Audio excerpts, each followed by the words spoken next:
Hello everybody and welcome to Forever Sports. The Springboks have risen from third to second on the world rankings. However, despite losing over the weekend, the All Blacks have retained the top spot because they did not lose by more than 15 points and the Springboks did not win by more than 15 points, which means that between the two of them, we did not see us being able to go all the way back to the top. However, we have closed the gap and there is now a less than 1 point gap between the Springboks and the All Blacks, which means that next weekend, when the Springboks run out at Eden Park, it will be for the #1 spot in the world.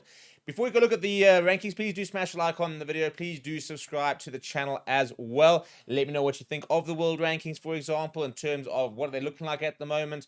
Where do you foresee South Africa finishing at the end of the year? I mean, it was quite frustrating, and they were speaking about this. I think it was actually the Coco Show kickoffs and kick-ons, about the fact that South Africa had won like 8 matches in a row, whatever it was, and then lose one match and you go all the way down to third. And the problem was is because, first of all, we lost at home and we lost to a low-ranked side in the form of Australia, who now currently sit at 6th.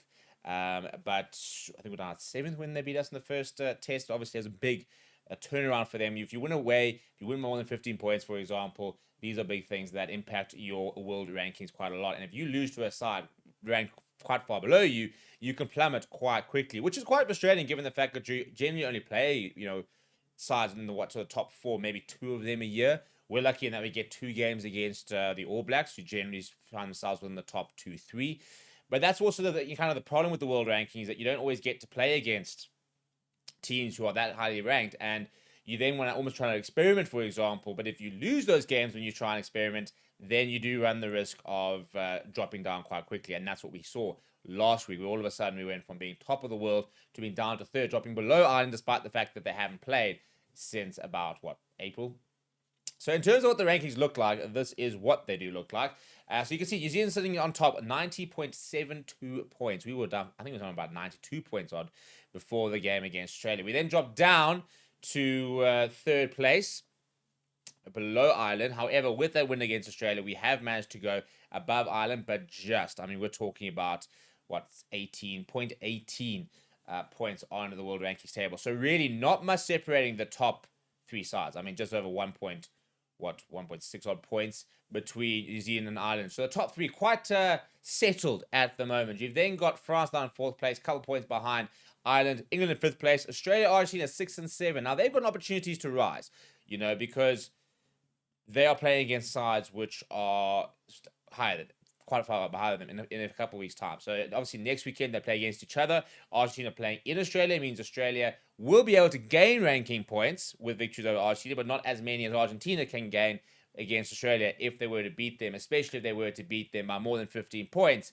away from home. However, when Australia take on New Zealand, when Argentina take on South Africa, if they were to win either of those games, they can rise quite quickly because they are so ranked so much lower than the side. So Argentina go and beat South Africa, they can go up quite quickly. South Africa lose from Argentina, they go down quite quickly. The good news from South African fan point of view is if we lose to New Zealand, we won't lose a lot of log points. It's not like losing to Australia. First of all, we are away, which also is going to help. It also means that if we beat them, we'll go ahead of them. So we're actually sitting in the driver's seat to a certain degree with regards to we've got control of our fate.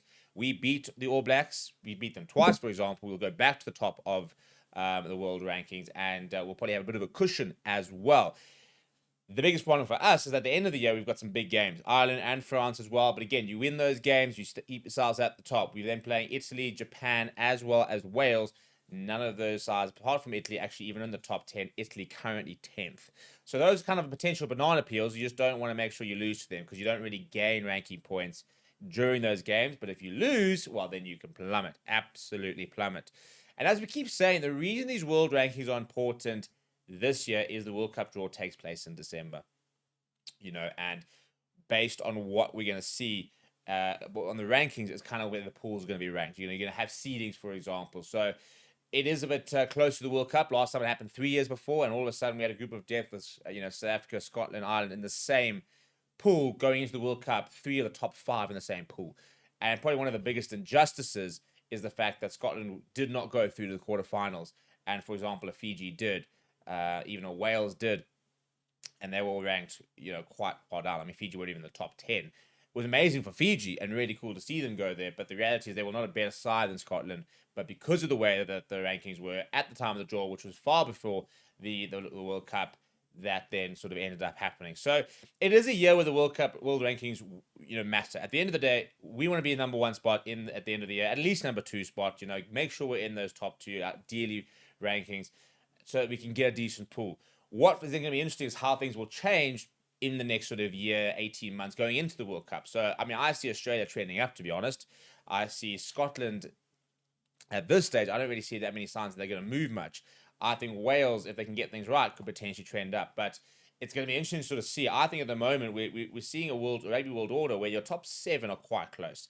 I think that Argentina on their day can beat anybody, or they beat the number one side in the world over the weekend. So on their day, they can beat the number one side. Australia have beaten South Africa when they were the number one side. And, Scotland are very inconsistent, but they've had some really good games. So I think there's not that much separating the teams right now, 1 through to sort of 6, 7. Obviously, even beat the British and Irish Lions. What will be interesting is when we get to the World Cup in a few years' time, how close will these teams be? If you're playing against a team ranked 5th, for example, is it going to be as close as it probably is now, or is it going to be a little bit more one-sided? And I think it's really good that we are seeing things being far more equal. I mean, if you go look at like football rankings, for example, you're the number one side in the world, you play anything 1 to about 15, 16, for example, definitely 1 to 10, and it's a bit of a coin toss. There's not a lot separating the top teams in the world. Rugby has for far too long been top heavy. And even now, if the Boks were to play a final tomorrow against an Argentina, Australia, and England, for example, you'd expect them to win 8 out of 10 times.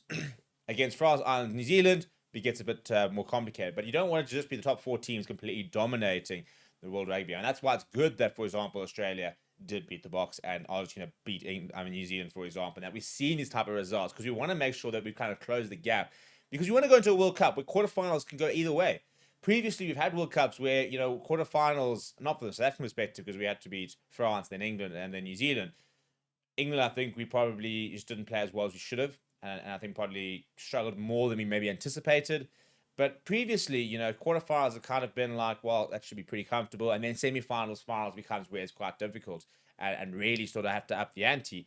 That should not be the case. In a World Cup, you should have to make sure that you win at least 2 or 3 games in the group stages. And then from there, quarterfinals, semi-finals, finals, it needs to be neck and neck. And we did see that from a South African perspective, at least in the last World Cup, having to beat France in the quarterfinals, having to beat England in the semi-finals, having to beat New Zealand. I mean, those are all now in the top 5.